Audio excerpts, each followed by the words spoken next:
नमस्कार. आज आपण एका अशा नदीबद्दल बोलणार आहोत जी महाराष्ट्राच्या अगदी जवळून म्हणजे सीमेला लागून वाहते, पण तरीही तिच्याबद्दल आपल्याला फारसं माहीत नसतं. ही नदी भारताच्या मध्य भागातून उगम पावते आणि पठारावरच्या इतर सगळ्या मोठ्या नद्यांच्या विरुद्ध दिशेने प्रवास करते. आणि म्हणूनच ती भौगोलिकदृष्ट्या खूपच आकर्षक आणि अभ्यासाच्या दृष्टीने महत्वाची ठरते. हो. आपण बोलतोय नर्मदा नदीबद्दल. आपल्याकडे असलेल्या माहितीच्या आधारे आज आपण या नदीचा संपूर्ण प्रवास उलगडून पाहणार आहोत.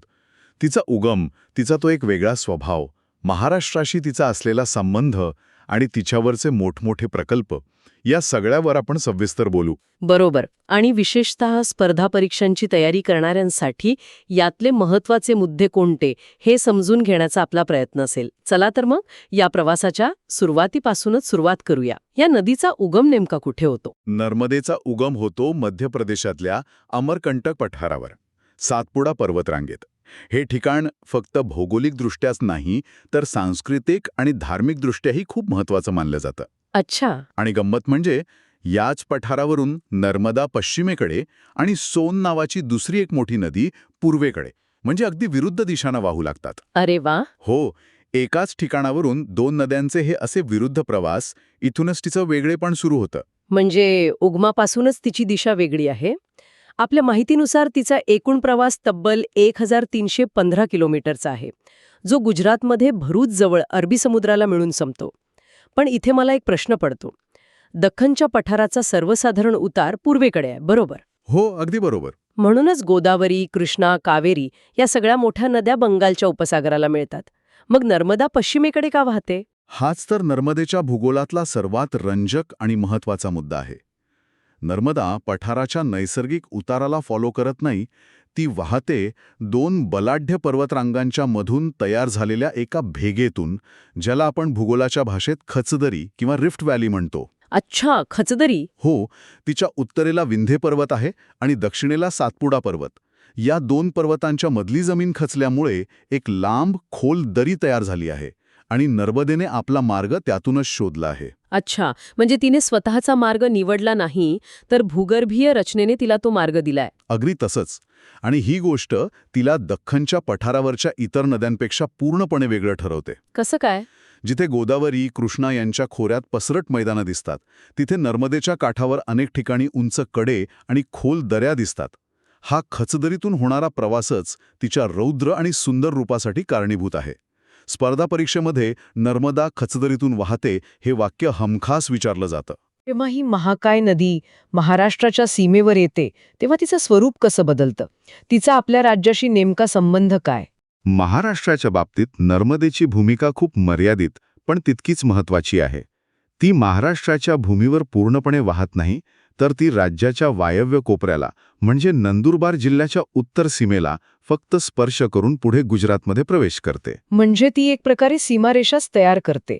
आपल्या माहितीनुसार महाराष्ट्राच्या हद्दीत तिची एकूण लांबी फक्त 54 किलोमीटर इतकीच आहे. इतक्या मोठ्या नदीचा आपल्या राज्यात एवढा छोटासाच प्रवास, हे ऐकून आश्चर्य वाटतं. हो, फक्त 54 किलोमीटर. अनेकांना वाटेल की एवढ्या लहान प्रवाहाचं काय महत्त्व. हो ना. पण गंमत म्हणजे याच पट्ट्यात नदीवर देशातला सगळ्यात मोठा आणि महत्त्वाचा प्रकल्प उभा आहे, ज्यामध्ये महाराष्ट्र एक भागीदार राज्य आहे. अच्छा. त्यामुळे लांबी कमी असली तरी सामरिक आणि आर्थिक महत्त्व प्रचंड आहे. आणि ह्याच 54 किलोमीटरच्या प्रवासात महाराष्ट्रातून काही लहान नद्या तिला जाऊन मिळतात. चला, तर मग आता त्या नद्यांबद्दलच बोलूया. कारण उपनद्यांवर परीक्षेत नेहमीच प्रश्न असतो, नाही का? हमखास. या 54 किलोमीटरच्या प्रवासात महाराष्ट्रातून तिला कोणत्या प्रमुख उपनद्या मिळतात? आपल्या स्रोतांनुसार महाराष्ट्राच्या हद्दीतून तिला दक्षिणेकडून येऊन मिळणाऱ्या दोन प्रमुख उपनद्या आहेत, उदई आणि देवगंगा. आणि या नद्यांबद्दल एक खास गोष्ट आहे, बरोबर? त्यांच्या प्रवाहाच्या दिशेबद्दल. अगदी बरोबर. इथेच खरी गंमत आहे. या दोन्ही नद्या उत्तरवाहिनी आहेत. उत्तरवाहिनी म्हणजे त्या महाराष्ट्रात उगम पावून दक्षिणेकडून उत्तरेकडे वाहत जातात आणि सीमेवर नर्मदेला मिळतात. अच्छा. हे नकाशावर इमॅजिन केलं तर खूप इंटरेस्टिंग दिसतं. मुख्य नर्मदा नदी आडवी पूर्वेकडून पश्चिमेकडे जातीये आणि खालून म्हणजे महाराष्ट्रातून तिच्या उपनद्या तिला सरळ वर जाऊन मिळतायत. खरंच की? हा प्रवाहाचा उलटा क्रम भूगोल आणि नकाशावर आधारित प्रश्नांसाठी महत्त्वाचा ठरतो. हे खरंच खूप वेगळं आहे. आणि आकडेवारी पाहिली तर असं दिसतंय की उदयी नदी बऱ्यापैकी मोठी आहे, साधारण 90 किलोमीटर. या नदीचा नंदुरबार जिल्ह्याच्या स्थानिक अर्थव्यवस्थेवर किंवा शेतीवर काही विशेष परिणाम होतो का? नक्कीच. या उपनद्या नर्मदेच्या मुख्य खोऱ्याचा भाग असल्या तरी त्या भागासाठी म्हणजे नंदुरबारच्या अक्कलकुवा आणि तळोदा तालुक्यांसाठी जलसिंचनाचा एक महत्त्वाचा स्रोत आहेत. बरोबर. याशिवाय देवगंगा, देवनाड, खाट, खत्री अशा अनेक लहान मोठ्या नद्या आणि ओढ्या आहेत जे या प्रदेशाला समृद्ध करतात. आपल्या स्रोतांमध्ये दिलेल्या तक्त्यात त्यांची लांबीही दिली आहे, जी स्थानिक पातळीवर त्यांचं महत्त्व दाखवते. आणि उत्तरेकडून म्हणजे मध्य प्रदेशातून येऊन मिळणारी एक प्रमुख नदी म्हणून तवा नदीचा उल्लेख आपल्या नकाशात दिसतोय. म्हणजे नर्मदेचं खोरं हे दोन्ही बाजूंनी येणाऱ्या नद्यांमुळे किती विशाल आहे याचा अंदाज येतो. त्या नदीच्या याच प्रचंड प्रवाहावर आणि पाण्याच्या उपलब्धतेमुळे अनेक धरणं आणि प्रकल्प उभे राहिले आहेत, नाही का? हो, अगदी. आपल्या स्रोतांमध्ये पूर्वेकडून पश्चिमेकडे धरणांचा एक क्रम दिला आहे, जो परीक्षेच्या दृष्टीने महत्वाचा ठरू शकतो. हो, हा क्रम लक्षात ठेवणं गरजेचं आहे. नर्मदेच्या उगमापासून आपण पश्चिमेकडे आलो तर जबलपूरच्या पुढे बर्गे धरण हापतं. त्यानंतर मध्य प्रदेशातच इंदिरा सागर नावाचा एक प्रचंड मोठा प्रकल्प आहे. इंदिरा सागर. हो, त्यानंतर ओंकारेश्वर आणि महेश्वर हे प्रकल्प लागतात. आणि मग शेवटी महाराष्ट्र आणि गुजरातच्या सीमेवर येतो तो भव्य सरदार सरोवर प्रकल्प. सरदार सरोवर प्रकल्प याचं नाव आपण नेहमीच ऐकतो. हा प्रकल्प इतका खास का मानला जातो? सरदार सरोवर हा केवळ एक धरण प्रकल्प नाहीये, तो एक बहुउद्देशीय आणि आंतरराज्यीय प्रकल्प आहे. आंतरराज्य? हो, यात महाराष्ट्र, गुजरात, मध्य प्रदेश आणि राजस्थान ही 4 राज्य सहभागी आहेत. 4 राज्य. या प्रकल्पाचा मुख्य उद्देश गुजरात आणि राजस्थानच्या दुष्काळी भागांना सिंचनासाठी आणि पिण्यासाठी पाणी पुरवणं, सोबतच मोठ्या प्रमाणावर वीज निर्मिती करणं हा आहे. नर्मदेच्या पाण्यावर आधारित हा सर्वात मोठा आणि तितकाच गाजलेला प्रकल्प आहे. त्याच्या उंचीवरून आणि त्यामुळे विस्थापित होणाऱ्या लोकांवरून तो अनेक वर्ष वादातही होता. आणि याच सरदार सरोवर धरणाच्या जवळ एक जगप्रसिद्ध वास्तू आहे, बरोबर? Statue of unity. आणि त्या मूर्तीचं स्थान योगायोग नाहीये. सरदार वल्लभभाई पटेल यांचं स्वप्न असलेल्या या प्रकल्पाकडे पाहताना ती मूर्ती दिसावी अशा पद्धतीने तिची रचना केली आहे. अच्छा. त्यामुळे आता ते धरण, ती मूर्ती आणि ती जागा एक मोठं पर्यटन केंद्र बनलं आहे. याचा थेट संबंध नर्मदा नदीशी आहे. म्हणजे नर्मदेचा प्रवास हा फक्त भौगोलिक नाही, तर तो आधुनिक भारताच्या विकासाच्या आणि काही प्रमाणात संघर्षाच्या कहाणीलाही जोडलेला आहे. चला, आता या चर्चेच्या शेवटच्या आणि आकडेवारीच्या दृष्टीने अत्यंत महत्त्वाच्या भागाकडे वळूया.